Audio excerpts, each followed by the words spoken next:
the first to know Nsem-Pii TV. The office of the former president, His Excellency Nana Addo Akufo-Addo, in fact, had a response about a response no nsɛm government spokesperson Felix Ofosu-Kwakye betu dwa na o deny a purported report from the National Intelligence Bureau on Anamobia. According to them, Omo receive orders from the office of the president to say omuntu anamo ben dia na Felix Ofosu-Kwakye ba bedi na ye ni nyina stay tuned na me fa mu nsem emremo na ope government agency security agency ba ko a in fact omo dwumadi asori ye pa wo mayimu sisi ye kase ya the National Intelligence Bureau ya enkane no ye from the Bureau of National Intelligence, yes, it's about Bureau of National Investigation, BNI. This year, after the swearing in of His Excellency John Dramani Mahama, MPP Pennyfua Hodwa, Ida NIB arrest womo, Ida NIB homusemu, Bibribi.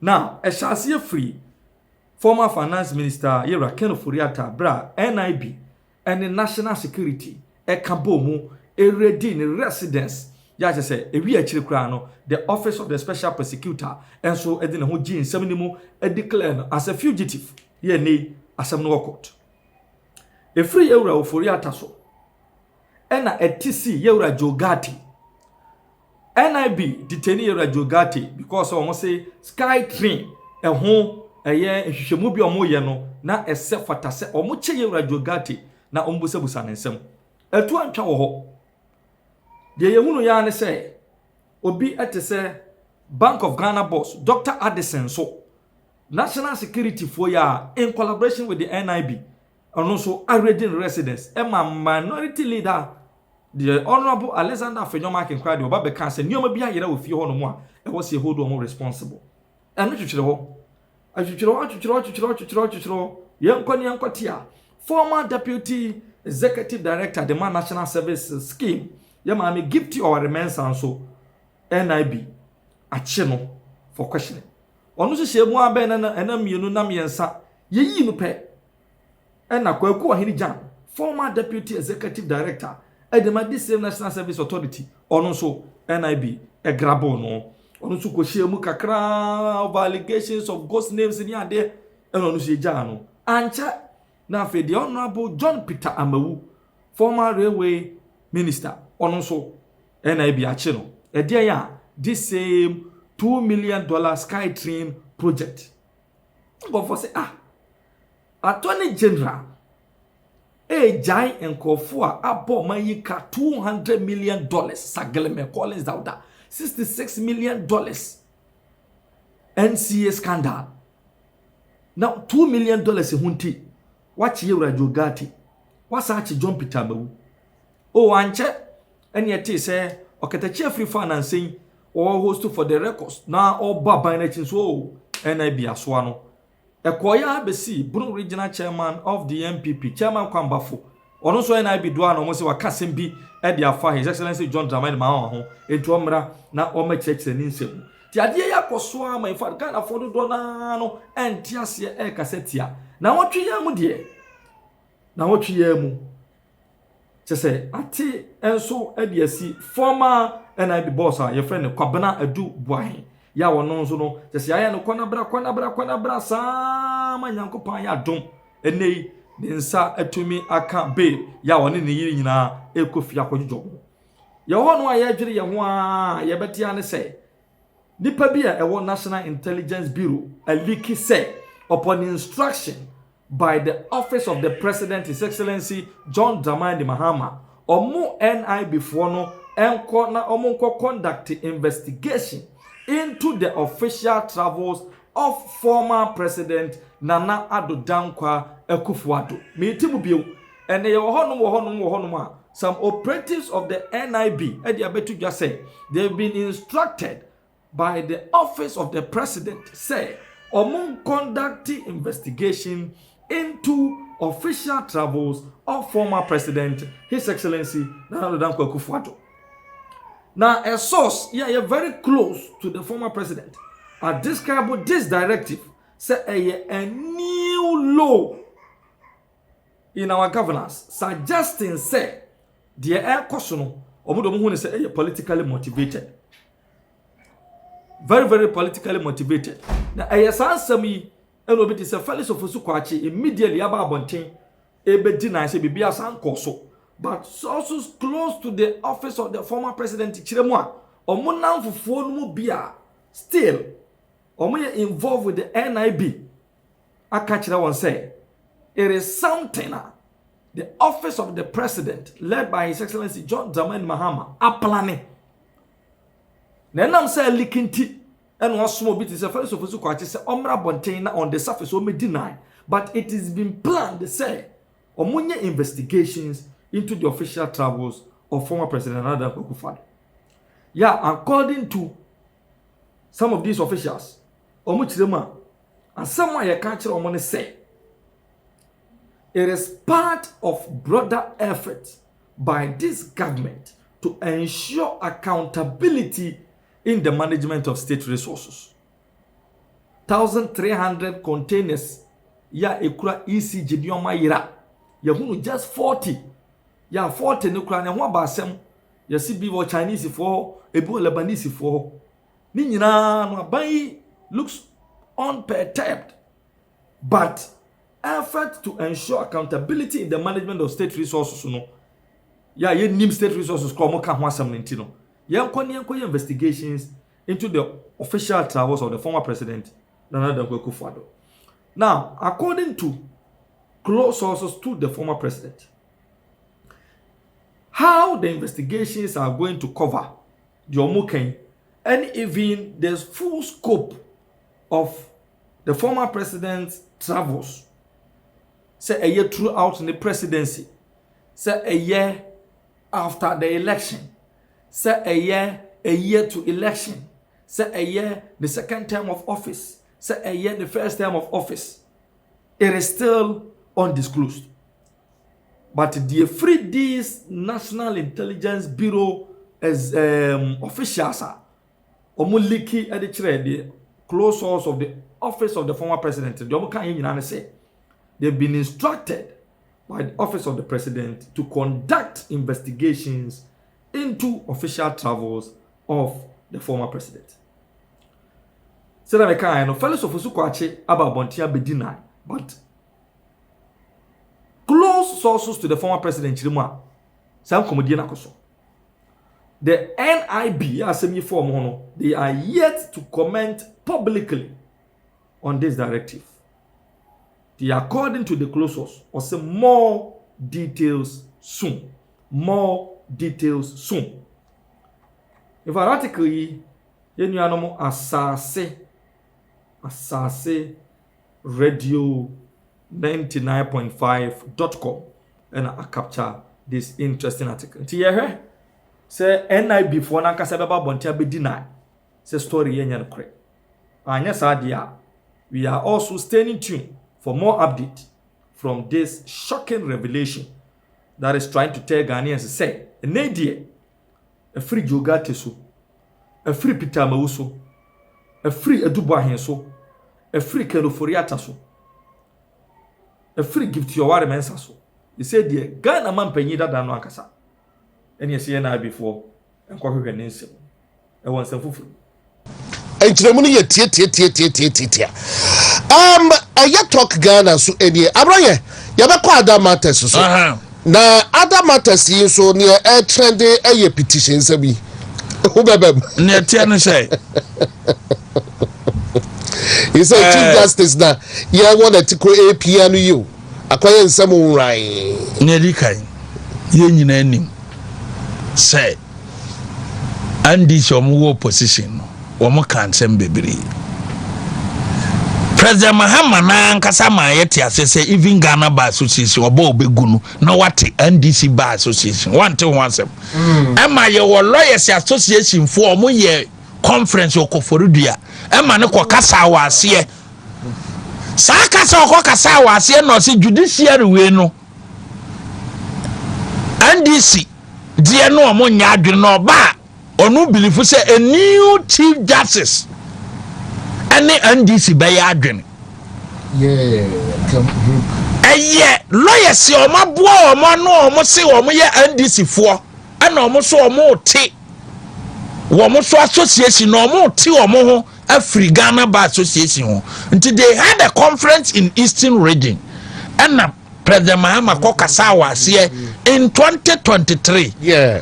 And I say a new chief justice no video no ho or say a new chief justice bet my abwa judiciary and right from day one no na me sure class be o kase be sure say right from day one and son obey president no I say oba ono the chief justice beba na ne omo ye no ese so omo hu say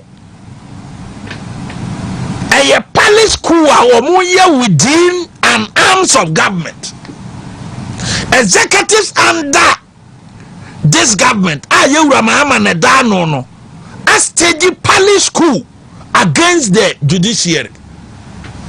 Tell him sir, the executives ayewura Mahama na ye head no we must stage palace school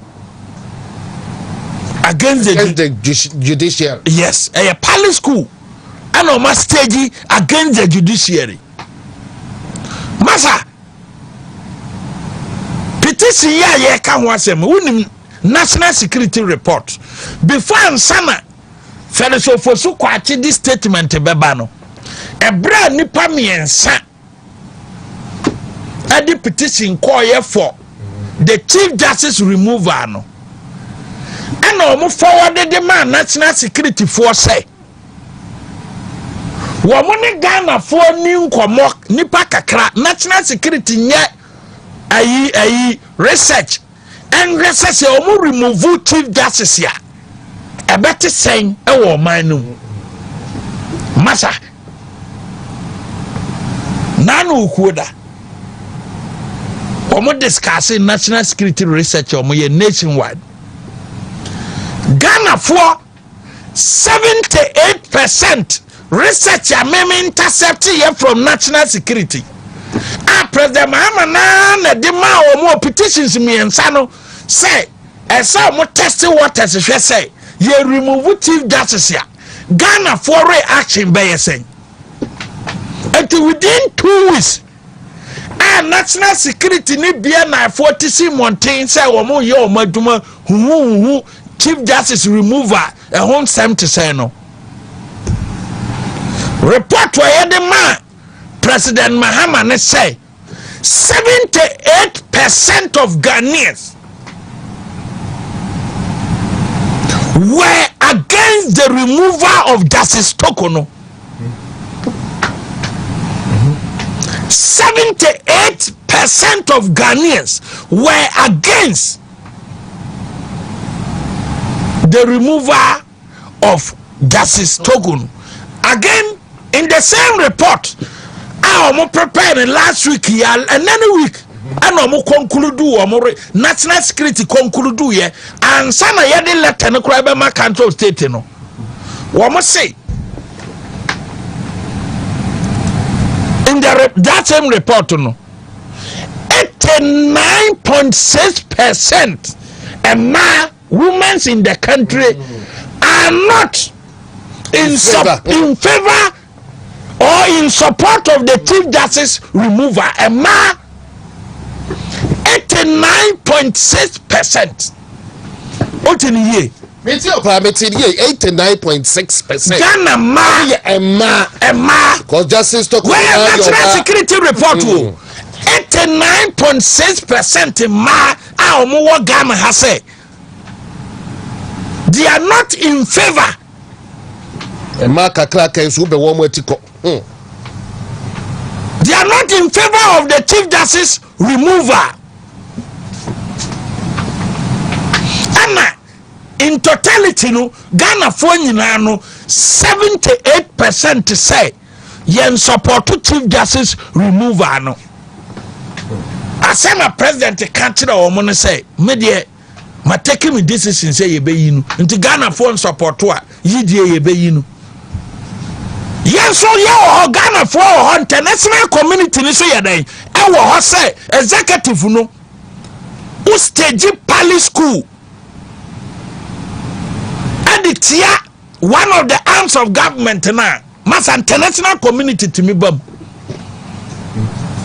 anonymous but somebody say no omo akwa jina eye constitution. Oh yeah baba constitution. Yeah, okay, yeah baba. What's your legal in law the whole omo akwa te. Oh unkwate babia uni babia akwa akote me say executive na ye head up the Mahama Dano 3 arms yes of government. Ekwabata miensa na yede so man. Very good. Enti ba ku fi se ni tumi so na to be stage palace school atia the one of the arms of government ne dia minua international community no will be called upon. Very serious, very serious. Because a palace school and the executive headed by His Excellency John Dramani Mahama. One more trust on best stage palace school. Because where every political science student be at himself. Ever catch us a palace school and no more year tier judiciary. Now say executives no year palace school and the tier judiciary in India. You call on the international community.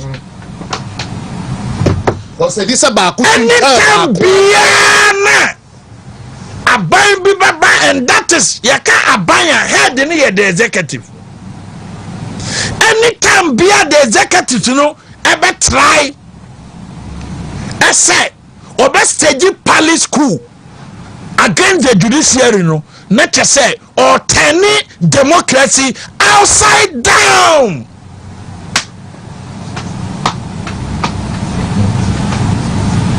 Anantema say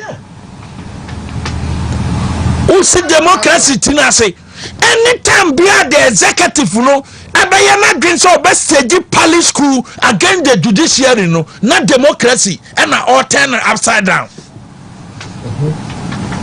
Now anytime bia na we try to turn democracy upside down no meaning say there's no democracy. Around them as it. Meaning said there's no democracy. Because how on earth say the executive will be staging palace school against the judiciary and you call this democracy. Now we say legal issues. Your constitution is clear.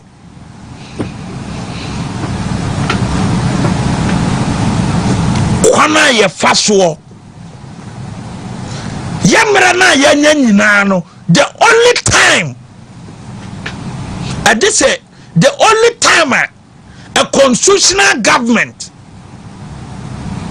it will remove chief justice ayen Nkrumah days because the 1960 constitution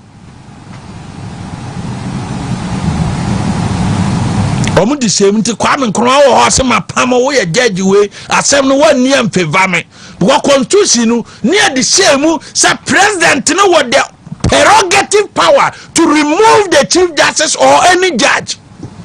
The 1960 constitution in ewo